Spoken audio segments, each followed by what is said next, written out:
도널드 트럼프 대통령 괴짜는 괴짜죠. 최근에는 괴이안이라는 이야기를 들을 정도로 왔다 갔다 하는 것 같아요. 뭔가 말이 자꾸 엉키는 것 같고요. 그래서 트럼프 대통령을 두고 괴짜 대통령이다 이렇게 이야기하고 있고요. 그 괴짜 때문에 지금 우리나라는요 그야말로 짓밟히고 있다 이런 느낌이 없지 않습니다. 아직까지 구체적으로 대한민국에게 관세를 얼마 매기겠다 이것은 나오지 않았지만요. 예. 멕시코나 캐나다에는 25% 예정대로 2월 1일부터 부과하겠다 이렇게 이야기했고요.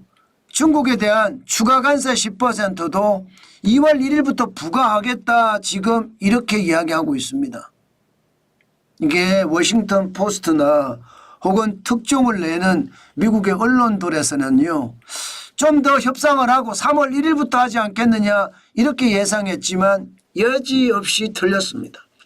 트럼프 대통령의 관세를 통한 힘의 운영은요. 앞으로도 계속 간다는 겁니다. 콜롬비아가 불법 이민자 데려가라. 안 데려가? 그러면 관세 50% 올릴게. 그랬더니 콜롬비아도 50% 나도 관세 올릴게. 이렇게 얘기했다가 화들짝 놀라서 그냥 우리 없던 일로 할게요 하고 항복했잖아요. 지금 트럼프 대통령은 그런 식으로 불법 이민자가 됐든 마약이 됐든 미국의 국경을 통해서 들어온다? 이거 국경을 맞대고 있는 나라들이 일단 마약이 유통되지 않도록 경계를 해놔 이거예요. 펜타닐이라는 마약이 중국에서 제조되는 것 아니냐. 이게 캐나다나 멕시코를 통해서 들어오는 것 아니냐.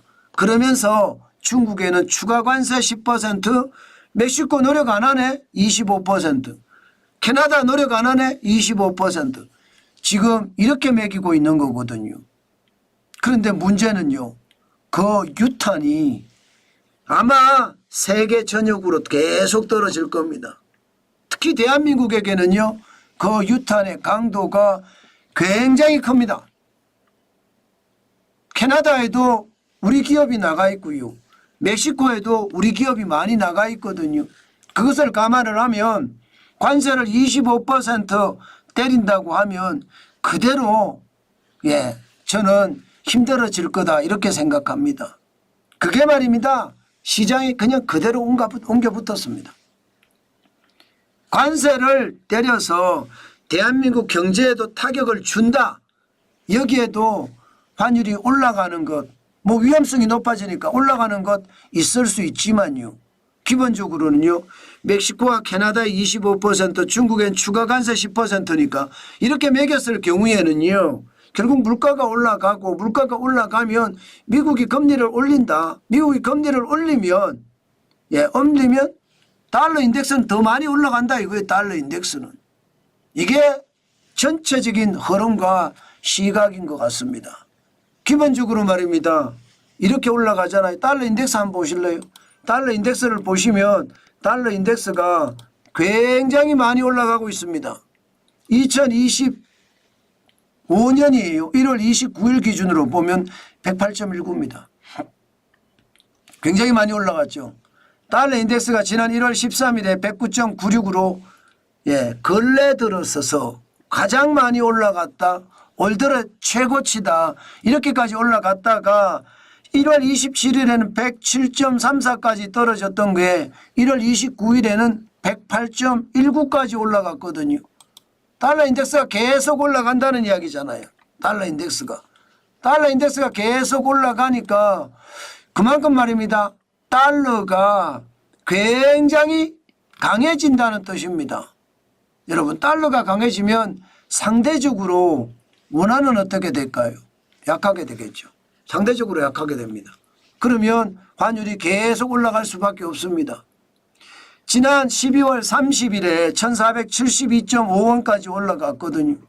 그런데 지금 같은 속도로 올라가면 또 그때만큼 올라갈 가능성 많다예요.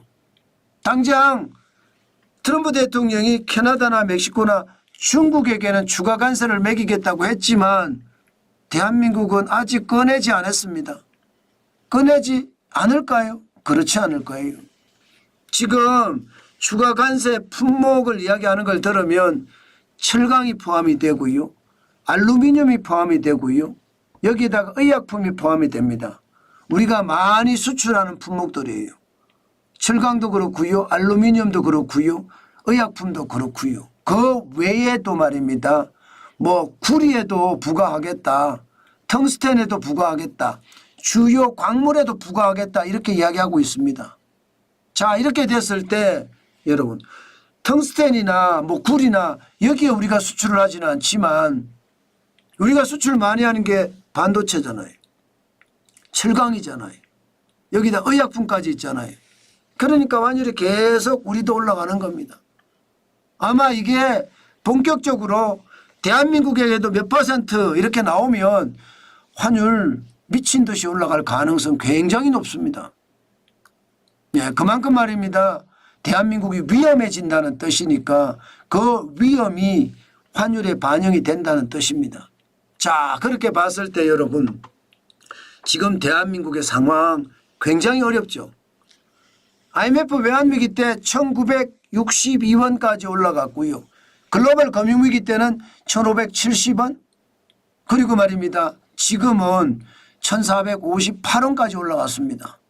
그러니까 뭔가 수준 자체가 국가적 위기가 있었던 시기하고 지금 환율이 비슷하다는 겁니다. 그렇기 때문에 위기가 올 수도 있다예요. 게다가 앞으로 더 위험해진다는 이야기도 나오고 있습니다. 왜냐하면요.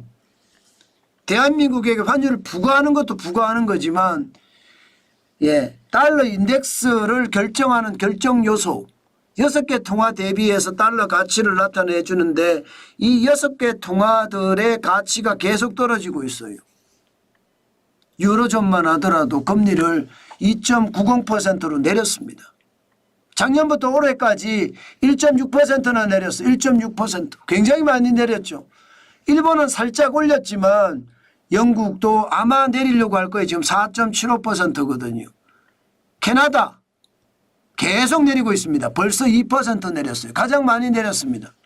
스웨덴도 1.75% 내려서 2.25%고요. 스위스도 1.25% 내려서 0.50%입니다. 그러면 6개 통화라는 게 유로와 엔화, 파운드와 캐나다 달러, 스웨덴의 크로나, 스위스의 프랑 이렇게 6개인데 엔화 빼놓고는 다 금리를 내리잖아요.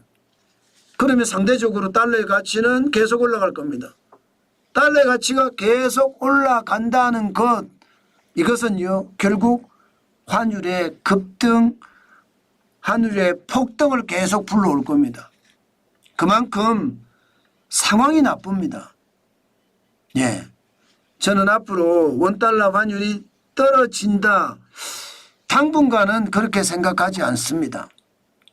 기본적으로는 트럼프 대통령의 대한민국에 대한 관세 정책도 머지않아 발표가 될 거고요. 여기에 글로벌 투자은행들부터 시작해서 선진국들이 계속 금리를 내립니다. 상대적으로 달러의 가치가 계속 올라간다는 이야기거든요. 선진국들이 금리를 내리면 그만큼 말입니다. 달러 가치가 올라가면 달러 인덱스가 올라가요. 그러면 원화는 더 많이 올라갈 수 있다. 지금 현재까지는 딱 그렇게 보입니다. 그만큼 말입니다. 저는 굉장히 위험한 수순에 와 있다 이런 생각은 합니다. 여러분 원달러 환율이 이렇게까지 올라간다는 것은 우리가 경각심을 가지고 보셔야 됩니다. 단순하게 뭐 올라갈 수도 있지 외부적인 요인만 몰려 있는 것 아니야 이렇게 예상할 수가 있는데요. 그래서는 안 됩니다. 환율이 올라간다는 건 결국 말입니다. 전체적으로 봐서는 위기의 징후다 그렇게 이야기해도 틀리지 않습니다.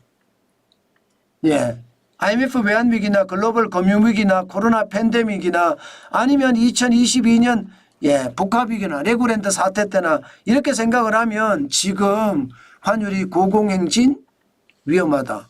저는 그 말씀 오늘도 여러분에게 드리겠습니다. 물론 저는 환율이 올라가면 좀 파는데요. 아마 저도 좀 더 팔아야 되지 않을까 저는 그렇게 생각은 하고 있습니다. 그만큼 말입니다. 원달러 환율 지금 어느 누구도 알지 못할 만큼 롤러코스터 장세다. 그렇게 정리하겠습니다.